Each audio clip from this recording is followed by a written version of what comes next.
What is up? Welcome back to the channel. My name is Caitlin if you are new here.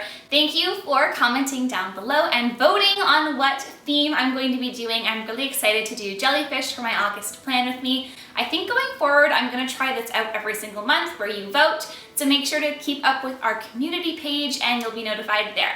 But without further ado, let's just hop on into the video. First things first, on my cover page, I am starting off with quite a large jellyfish. Now, how I decided the structure of this jellyfish, and maybe best to describe it to you, is kind of think of a mushroom cap. Very similar to the May theme that I had where I did mushrooms, I came in with a very similar design here. What I'm doing is I'm creating a marble effect with the blues, pinks, purple watercolors that I have in my Artesia kit. After that is put in, I'm coming in underneath it where I'm gonna start creating all of the flowy bits of the jellyfish underneath. I created what kind of looks like a trapezoid underneath for that top part of the flowy bit, and then really watered down my paints just to make sure that there is this see-through texture underneath all of the lines that I'll be doing a little later. Make sure to note, because this is not watercolor paper, don't use a lot of water. I might have used just a little too much on my cover page because I am getting used to going right back into my bullet journal.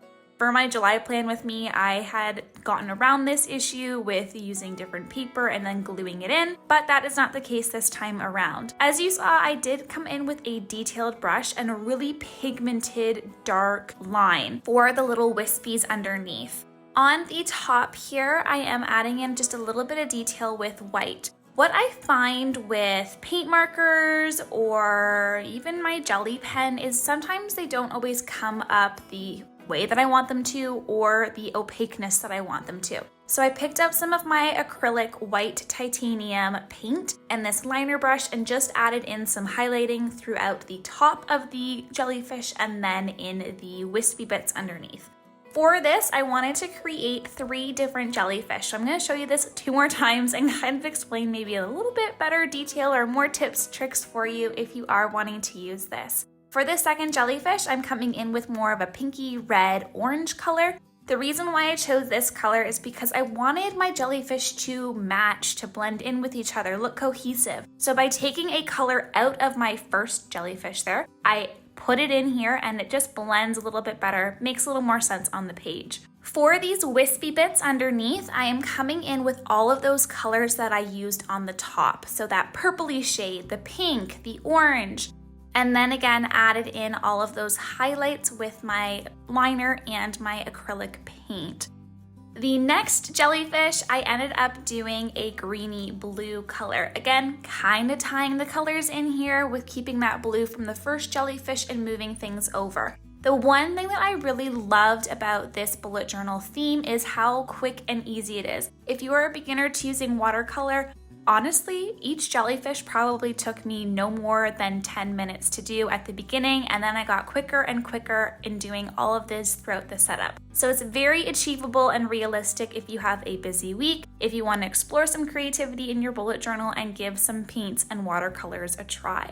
Having those 3 colors on my page here, you can see from the top down, it's really beautifully blended together with having some pinks, purples, and blues throughout each of those jellyfish. Using my micron pen, I'm coming in and I'm also adding some circles in here. That first circles, I ended up using my gold watercolors, which I haven't used in a while, and when I was watching my bullet journal flip through, I fell in love with them all over again and thought to myself, why did I ever stop using these? So that is something that I am doing in this bullet journal, pulling those out again and adding those golden touches. From my last month plan with me, I absolutely loved the lettering style that I chose, so I wanted to have that here again, but I'm switching it up a little bit. Instead of having it along the Dutch door, I am going to be creating a Dutch door now that goes around the lettering.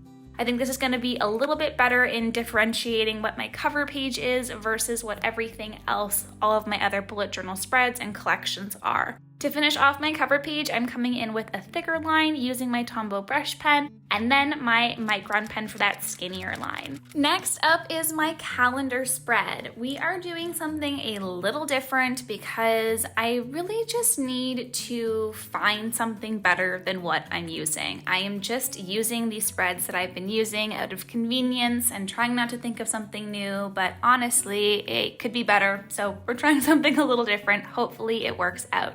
I'm creating a Dutch door here, and what you can see is I just painted off the sections with some washi tape and cut it out just to create some crisp lines. What I'm doing now is I'm using my ruler and micron pen to create these lined off sections for my calendar.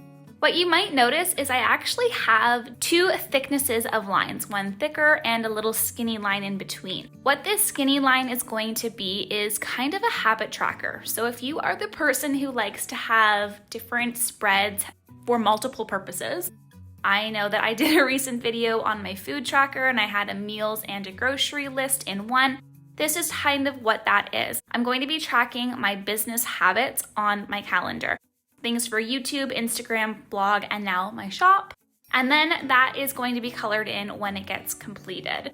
Ideally, at least 1 to 2 would be getting checked off every single day, but I will see how it goes. The one thing that I absolutely love about these micron pens is that they are water resistant. So if you draw something on your page and then want to come back in later with watercolor, that pen line does not smudge. So it's very helpful when I created that top purple section. And then I came in over top with my white acrylic paint to create the lettering. I personally am trying to practice my lettering skills, but if you want to use a paint marker here or a jelly pen, definitely do that. You'll have a bit more control, but that is what I'm trying to work on and practice for myself when it comes to using paint. I want more control with skinnier lines. What better way to do that than lettering? Something else that I'm trying a little bit different this month is going to be a side panel. So after I just create this drop shadow here on the right side of that calendar, I'm coming in with an overall checkbox, both for my business and my personal. What I'm going to be doing is looking at my week and really evaluating how satisfied I was. Did I get a lot of work done? Not a lot of work done. Did I have my cup filled by visiting friends and family? Things like that. So if it's a yes, it gets circled in. If it's only half yes, then half circled in. So I'm just going to experiment with that this month as well. Last month in my Plan With Me video, I created this business overview, monthly overview page, and I loved it. So why fix something that is not broken? I am going to include it again in my journal. I'm creating this mini calendar just up at the top because I am a sucker for mini calendars, but also I come in and I circle important dates in here as well, so I have that visual on my page and I don't have my brain to need to think a little harder than it needs to. Underneath this section, I'm coming in with some washi tape and I am creating 2 different headings. Very similar to last month, I really liked the way that I had 2 categories, one for my business deadlines and then another one for my goals. That is what this is going to be breaking down into. The one thing that I love about washi tape is it provides that border so I don't have to be nice and neat and clean, especially when I'm coming in with a marble watercolor theme. I want to make it as easy and simple as possible for myself.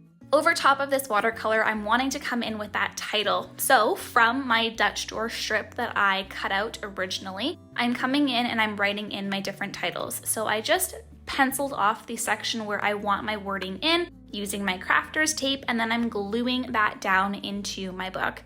I find crafter's tape to be so much better than a glue stick personally because I don't like getting all the mucky, yucky glue everywhere, and the crafter's tape just avoids that for me. Onto my goals page, I'm just gluing in that title. If you are interested to see how I did this specifically in my July Plan With Me, I have that on my Instagram just all posted, and it really walks you through how I use these 2 spreads. Next up is going to be my challenge pages. When going through my bullet journal flip through, it really made me get inspiration from myself, funny enough, about all of the things that I did at the beginning of the year that I kind of forgot. So from my January plan with me, I did 2 different challenges. One, a reading challenge, and that is what is on this side of the page. And then what you'll be seeing soon is my walking challenge. So I'm keeping a very easy, basic layout for my reading one. I am just coming in with a bunch of dots. And it alternates from having 8 and then 9, 8 and then 9 dots of like rows all the way down, all until the end, and each dot is going to represent 5 pages. When I color it in, it means I've read 5 pages. Ideally, I would get 500 pages read throughout the month of August, but it is okay if I do not. That is the one thing I love about this tracker, is that because I don't have to necessarily track when I'm reading and when I'm not, some days I can read more pages, other days less, and it's just a monthly goal, not a daily goal. Now I'm going to be doing my walking tracker. This one I wanted to add in that little jellyfish theme, so I came in and drew 2 mini jellyfish with my watercolor. The one thing that I will note about drawing smaller jellyfish, or painting I guess, is use a smaller paintbrush. Don't make it difficult for yourself trying to get all of those detailed lines with a thick paintbrush. I'll have the ones that I use linked in the description box down below, along with everything else that I'm going to be using if you're interested in checking that out. For this jellyfish, you might be able to notice that it is kind of on a curved line. I did the exact same thing with this second jellyfish, just in the color blue that I'm doing here, because I want them circling around each other. To make this easier on me, and maybe if you're planning this out in your bullet journal as well, I actually first came in with a pencil sketch with a circle of a cup, and then I could quickly kind of guide my eye when painting over top how and where all of those lines are gonna go. To make it a little bit easier on me, I should have flipped my book when painting the second jellyfish because it was upside down, but it was okay. It worked out, everything okay. It did take me a little bit longer though to figure out placement for that second jellyfish. So to bypass that, just flip your journal around. I am creating 31 dots around the jellyfish and just numbered those off.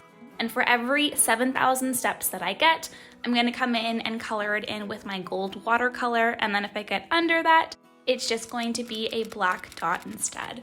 So that's how I'm gonna be filling out that one. On to the next one. You should be pretty much an expert with doing all of these jellyfish, but I did want to try something out a little bit different because maybe you're a little nervous of putting too much water in your notebook. I totally get that. That is what I tried here, not putting down water as much. For the wispy bits, what I ended up doing was picking up some pigment from my paint palette and then dipping my whole brush into the water. That helped me get the color that I wanted on there, but also enough water to spread it across my page. And it worked for both like that mushroom cap and the little wispies underneath. For the wispies though, make sure they're really pigmented, so the less water you have, the more pigmented the color. And then with the white, side note, you're gonna wanna have it dry all the paint underneath because you want that white to pop on the page. Here I'm going to be adding in some little gold dots around everything like before and using my micron pen to create some dots as well. Now it might not be so obvious what I'm doing for this page quite yet, but it is going to be my gratitude log, and I'm coming in and I'm adding in that paint and the white strokes to create that jellyfish look for my header here. Then I'm peeling off that tape and adding in my title for Mindfulness Matters. I just switched it up. Usually I write down gratitude log, but we're being fancy this month. On this page, I felt like I was missing a little bit of orange and red pop. Even though I had my little jellyfish there, I wanted a little more. So that is what I did. I added in those dots on the side for the numbers 1 to 31, just alternating an orange and a red pigment for my watercolor. One thing to note with the watercolor and writing over top of it, you will want to make sure that it is completely dry before you do that. What I have found when I am impatient, which is quite a lot actually when it comes to having things dry in my bullet journal, is my pen will get a little gunky and won't actually transfer the ink from the pen to the page. So keep that in mind. Switching things up again this month, I feel like I am just trying something new but also staying in my comfort zone, is I am doing reflection trackers, but I am breaking them down into different categories of my life. Honestly, being inside and not really having any purpose of leaving the house. I used to work from home, now I still work from home for myself, for my own business. There's really no incentive to get out and exercise and walk around. So I am definitely feeling all of those winter weight on my body and I want to get it off. So I've recently joined a program to help with my fitness and health, and that is what I want to reflect here. I want to see how my mood, emotion, and feeling, everything, I don't know, whatever I'm going through that week can be reflected someplace. So I'm creating that fitness tracker on the left for a reflection basis, and then on the right, I'm doing my usual monthly reflection tracker as well for each week 1, 2, 3, 4, and 5. Next, last but not least, is my weekly tracker, and I am figuring out slowly what I like in a weekly tracker, what I don't, and what can really be improved upon. So last month I tried out block scheduling and I absolutely loved it. I have been making some tweaks in my bullet journal for the last month on what I think it needs to make it suit my life a little better. Remember, not everybody is going to have the same lifestyle preferences when it comes to bullet journaling, so always adjust to fit your needs. I created my sidebar like I usually like, but one thing that I switched up this time around and think it's pretty important to note too is my painting here. I'm going actually over top of my black lines. If you are wanting to practice paint a little more in your bullet journal, try drawing out a line in pen first and then using your paintbrush over top to practice out that line work. If it is a darker color, like my red color here, it worked perfectly over the black, but if you're using something a little lighter, like a yellow, try it out with a yellow pen or a pencil, and then you can easily get that transferred onto your page and practice your paint skills. I use my washi tape just to section off my border tabs and then the top header sections using very similar styles to what we've done before. And then I'm dividing each day of the week using that gold watercolor. I don't know why I stopped using this. It is absolutely gorgeous. I love it. And then I am coming in with my cut out titles for Monday all the way until Sunday and writing out the number underneath. Very similar style to what I've done before. The only difference is this is not a Dutch door. So when I flip over my page, what you'll end up seeing here is it's the exact same as before, except Thursday to Sunday. The difference is I'm going to be having here at the back a tab that says this week and next week, so I can really prioritize my goals and what needs to get accomplished versus what I need to have done in order to get next week's goals accomplished as well. To add in my artsy creative bit on this weekly, I'm coming in and I'm adding a jellyfish at the back. I think this is my favorite color jellyfish. Let me know down in the comments below which one you like the best. I think I am just really feeling the warm summer colors, and that is what this color palette for the reds, yellows, and oranges does for me in the jellyfish. Very similar steps as before for all of that. The only difference is that it does take up the entire page. So be mindful when you're creating the top part of the jellyfish versus the wispies. The top part of the jellyfish I found looks best when it takes up a third of the piece.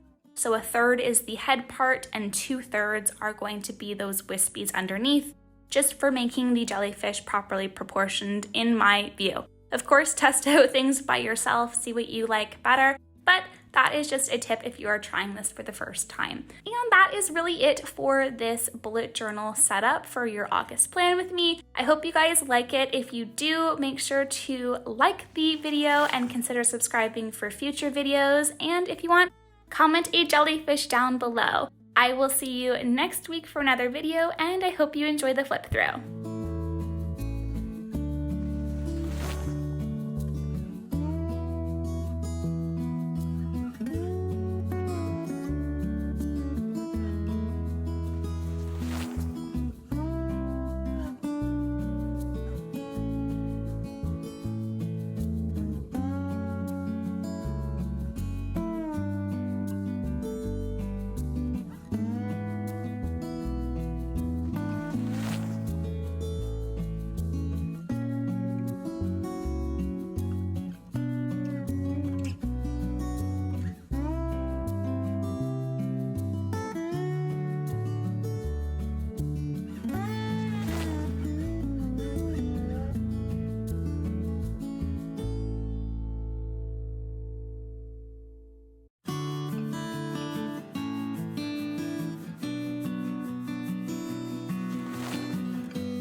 Well, that is it. Thank you for watching the video. I hope you enjoyed. If you did, make sure to smash that like button, hit the subscribe button, and consider commenting down below. It really does help support the channel to grow and get this video out to other people who might enjoy it.